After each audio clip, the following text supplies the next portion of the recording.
ಸಾಹೇಬ್ರು ಹೇಳ್ತಾರೆ ಇವರು ಈಗ ಇವ್ರು ಖಾತೆ ಮಾಡುವಾಗ ಸ್ವಾಮೀಜ ನಮ್ಮ ಸಾರ್ವಜನಿಕರಿಗೆ ತೊಂದರೆ ಆಗ್ತಾ ಇರೋದು ಫಸ್ಟ್ ಪಾಯಿಂಟ್ ರೆವಿನ್ಯೂ ಡಿಪಾರ್ಟ್ಮೆಂಟ್ ಒಂದು. ಯಾಕೆ ಅಂತೀರಾ, ಪೊಲೀಸ್ ಸ್ಟೇಷನ್ ಒಳಗೆ ಗಲಾಟೆಗಳು ಹೋಗ್ಬೇಕಂದ್ರೆ ನಮ್ಮ ರೆವಿನ್ಯೂ ಡಿಪಾರ್ಟ್ಮೆಂಟ್ ಇಂದಲ್ಲಿ ಇರೋದು.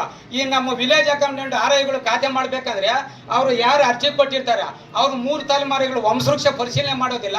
ಆಮೇಲೆ ಆ ಜಮೀನಿನ ಮೂಲ ಕರ್ತ, ಆಮೇಲೆ ಟಿಪ್ಪಣಿ, ಆಮೇಲೆ ಆಕಾರ ಬಂದು, ಆಮೇಲೆ ನಮ್ಮ ಕರ್ನಾಟಕ ಭೂಕಂದ ಅಧಿನಿಯಮ ಬಂದಿರೋದು 64-65ರಲ್ಲಿ.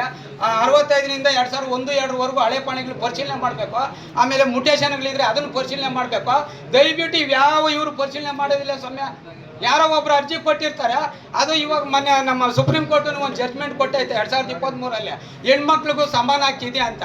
ಇವ್ರು ಏನು ಮಾಡ್ತಾರೆ ಅಂದರೆ, ನಮ್ಮ ಸಬ್ ರಿಜಿಸ್ಟ್ರಾರ್ಸಲ್ಲಿ ಯಾವುದಾದ್ರು ಒಂದು ದಾನ ಪತ್ರ, ವಿಭಾಗ ಪತ್ರ ಅಥವಾ ಹಕ್ಕು ನಿವೃತ್ತಿ ಪತ್ರ ರಿಲೇಟೆಡ್ ಆದರೆ ಆ ರಿಲೇಟೆಡ್ ಪ್ರಕಾರವಾಗಿ ಜೆ ನಮೂನೆ ಅಂತ ಪಾಸ್ ಆಗ್ತೈತೆ. ಆ ಜೆ ನಮೂನೆ ಭೂಮಿ ಕೇಂದ್ರದಲ್ಲಿ ತೆಗೆಯೋದಿಲ್ಲ. ಆ ಜೆ ನಮೂನೆ ಪ್ರಕಾರವಾಗಿ ಖಾತೆ ಮಾಡಬೇಕು ಅಂತ ನಮ್ಮ ಹೈಕೋರ್ಟ್ ಆರ್ಡರ್ ಇದೆ ನನ್ನ ಹತ್ರ, ಗೈಡ್ಲೈನ್ಸ್. ನಾನು daily high court order, supreme court order ಜಡ್ಜ್ಮೆಂಟ್ಗೆ ನೋಡ್ತಾನೆ ಇರ್ತೀನಿ. ಯಾಕೆಂದರೆ ನಾನು ಒಬ್ಬ RTI ಕಾರ್ಯಕರ್ತ. ನಾನು ಎಲ್ಲಿ ಇದು ಸಾರ್ವಜನಿಕರಿಗೆ ಹಿತಾಸಕ್ತಿ ಧಕ್ಕೆ ಆಗ್ತೈತೋ, ಆಮೇಲೆ ಈ ಫೋರ್ಜರಿ ಖಾತೆಗಳು ಮಾಡಿರೋದು, ಆಮೇಲೆ ಸರ್ಕಾರಿ ಜಮೀನುಗಳು ಇವಾಗ ಯಾರೋ ಬೆಂಗಳೂರಿಂದ ಒಬ್ಬ ಬಿಲ್ಡರ್ ಬಂದಿರ್ತಾನೆ, 5 ಎಕರೆ ಜಮೀನು ಕೊಂಡ್ಕೊಬಿಡ್ತಾನೆ, ಮುಗ್ಲಾಗ 3 ಎಕರೆ ಇರ್ತೈತೆ, ಅದನ್ನ ಅಷ್ಟಾಗ್ಲೂ ಕಾಂಪೌಂಡ್ ಹಾಕೋಬಿಡ್ತಾನೆ. ಈ ನಮ್ಮ ವಿಲೇಜ್ ಅಕೌಂಟ್ ಸೆಕ್ರೆಟರಿಗಳು ಆರೇನು ಒಳಗೆ ಹಾಕೊಂಡು ಪಾಣಿ ಬರ್ಸ್ಕೊಬಿಡೋದು, ಅದನ್ನ 8 ಎಕರೆ ಖಾತೆ ಮಾಡ್ಕೊಬಿಡೋದು. ಇದು ನಮ್ಮ ರೆವಿನ್ಯೂ ಡಿಪಾರ್ಟ್ಮೆಂಟ್ ಅಲ್ಲಿ ಆಗ್ತಾ ಇರೋದು. ಇವರು ಅಕ್ಸೆಪ್ಟ್ ಮಾಡೋದಿಲ್ಲ, ಅವ್ರ ಮೇಲೆ ಆಕ್ಷನ್ ತಗೊಳ್ಳಲ್ಲ. ದೂರ್ ಕೊಟ್ಟಿರೋರ ಮೇಲೆ ಹೆಸರು ಹೇಳ್ಬಿಡ್ತಾವಲ್ಲ ಹೋಗಿ, ಅವ್ರು ಬಂದು ನಮ್ಗೆ ಧಮಕಿ ಹಾಕೋದು, ಈ ತರ ಎಲ್ಲ ನಡೀತಾ ಇದಾರೆ ಸರ್. ಒಂದು ಸ್ವಾಮೀಜಿ ಇದೇ ತರನೇ ನಮ್ಮ ಹಿಂದೆ ಇರ್ತಕ್ಕಂಥ ಶ್ರೀನಿವಾಸ ಸಾಹೇಬ್ರು ಕಂಪ್ಲೇಂಟ್ ಕೊಟ್ಟಿದ್ರು. ಇಲ್ಲಿ ಬಂದು ಕಚೇರಿನ ಗಲಾಟೆ ಮಾಡ್ತಾನೆ ಅಂತ ಹೇಳ್ಬಿಟ್ಟು ನಮ್ಮ ಪೊಲೀಸ್ ಇಲಾಖೆ ಕಂಪ್ಲೇಂಟ್ ಕೊಟ್ಟಿದ್ರು.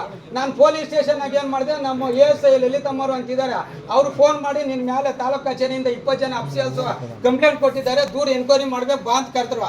ನಾನೇನ್ ಮಾಡಿದೆ, ಆ ಮೇಡಮ್ ಅವ್ರು ಫೋನ್ ಮಾಡಿದ್ರು, ಅದನ್ನೇ ಮಾಹಿತಿ ಹಾಕಲ್ಲಿ ಅವ್ರನ್ನೇ ಕೇಳಿದೆ, ನಮ್ಮ ತಹಸೀಲ್ದಾರ್ ಸಾಹೇಬರು ದೂರು ಕೊಟ್ಟಿರೋ ದೂರು ಕೊಡ್ರಿ, ಆಮೇಲೆ ನಾನು ತಾಲೂಕು ಕಚೇರಿ ನಾವು ಗಲಾಟೆ ಮಾಡಿರೋ CD ಕೊಡ್ರಿ, ಆಮೇಲೆ ಸಾಕ್ಷಿ ಏನು ಹಾಕಿದ್ದಾರೆ ಸಾಕ್ಷಿ ಕೊಡ್ರಿ ಅಂತ ಮಾಹಿತಿ ಹಾಕಲ್ಲಿ ಅವ್ರನ್ನೇ ಕೇಳ್ದೆ. ತಿರ್ಗಿ ಹಿಂದೆ ನಮ್ಮ ವಿಜಯ್ ಕುಮಾರ್ ಅಂತಿದ್ರು ಸಾಹೇಬ್ರು, ಸಬ್ ಇನ್ಸ್ಪೆಕ್ಟರ್, ಅವರು ತಿರ್ಗಿ ಪರಿಶೀಲನೆ ಮಾಡಿ ತಹಸೀಲ್ದಾರ್ ಸಾಹೇಬ್ರ ಹತ್ರ ಬಂದು, ಸರ್ ಅವರು ಎಷ್ಟು CC ಕ್ಯಾಮ್ರಾಗಳಿದಾವೆ ಎಲ್ಲ ಡೀಟೇಲ್ಸ್ ತಗೊಂಡು ತಿರ್ಗಿ ಅವರೇನೋ ಕಂಪ್ಲೇಂಟ್ ವಾಪಸ್ ತಗೊಂಡ್ರು. RTI ಅರ್ಜಿಗಳನ್ನ ಕೆಲವರು ಮಿಸ್ಯೂಸ್ ಮಾಡ್ಕೊತಾರೆ, ಇಲ್ಲ ಅಂತ ಹೇಳೋದಿಲ್ಲ.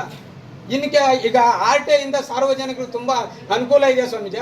ನಾನು ಸುಪ್ರೀಂ ಕೋರ್ಟ್ ಗೈಡ್ಲೈನ್ಸ್ ಇಟ್ಕೊಂಡು ಹೈಕೋರ್ಟ್ ಗೈಡ್ಲೈನ್ಸ್ ಇಟ್ಕೊಂಡು ನಾನು RTI ಅರ್ಜಿ ಹಾಕೋದು. ನಾವು ಸುಮ್ಮನೆ ಹಾಕಕ್ಕೆ ಹೋಗೋದಿಲ್ಲ.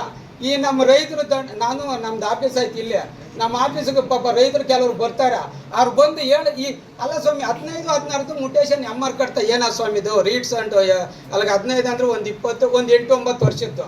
ಇವರು ಅದನ್ನೇನೋ ರೆಕಾರ್ಡ್ ರೂಮಲ್ಲಿ ಇಲ್ಲ ಅಂತ ಹಿಂಬಾರ ಕೊಡ್ತಾರೆ. ಅದು A ಕ್ಯಾಟಗರಿಗೆ ಸೇರಿರೋ ಶಾಶ್ವತವಾದ ದಾಖಲಾದ MR ಕಟ್ತಾ. ಇವ್ರು ಇಲ್ಲ ಅಂತ ಹೆಂಗ್ ಸ್ವಾಮೀಜಿ ಕೊಡ್ತಾರೆ ಇವರು? ಅದನ್ನೇನ ಕೇಳಕ್ ಹೋದ್ರೆ ನಮ್ಮ ಮೇಲೆ ಸ್ಟೇಷನ್ ಫೋನ್ ಮಾಡೋದು, ಕಂಪ್ಲೇಂಟ್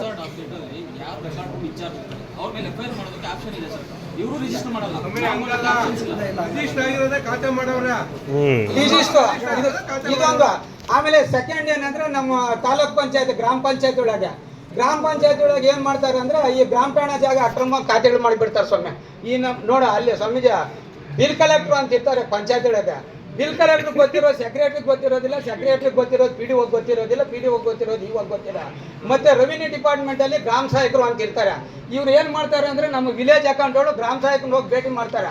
ಅವನ ಊರಲ್ಲಿ ಅವ್ರಿಗೆ ಇವ್ರಿಗೆ ಆಗೋದಿಲ್ಲ, ತಗೊಂಡೋಗಿ ಒಂದು ತಕರಾರು ಹಾಕ್ಸ್ಬಿಡೋದು, ಅದನ್ನ ಖಾತೆ ಡಿಸ್ಪ್ಯೂಟ್ಗೆ ಹಾಕೊಂಬೋದು. ಇಲ್ಲಿ ನಮ್ಮ ತಹಸೀಲ್ದಾರ್ಗಳು, AC ಸಾಹೇಬ್ರು, DC ಸಾಹೇಬ್ರು ಏನ್ ಮಾಡ್ತಾರೆ ಅಂದ್ರೆ, ಸಿವಿಲ್ ಕೋರ್ಟಲ್ಲಿ ಸಿವಿಲ್ ಕೋರ್ಟ್ಗೆ ಬಗೆಹರಿಸ್ಕೊ ಹೋಗ್ರಿ ಅಂತ ಸಾರ್ವಜನಿಕರಿಗೆ ಹಿಂಬಾರ ಕೊಟ್ಬಿಡ್ತಾರೆ ಸ್ವಾಮಿ. ಇದು ನಮ್ಗೆ ತುಂಬಾ ತೊಂದರೆ ಆಗ್ತೈತೆ.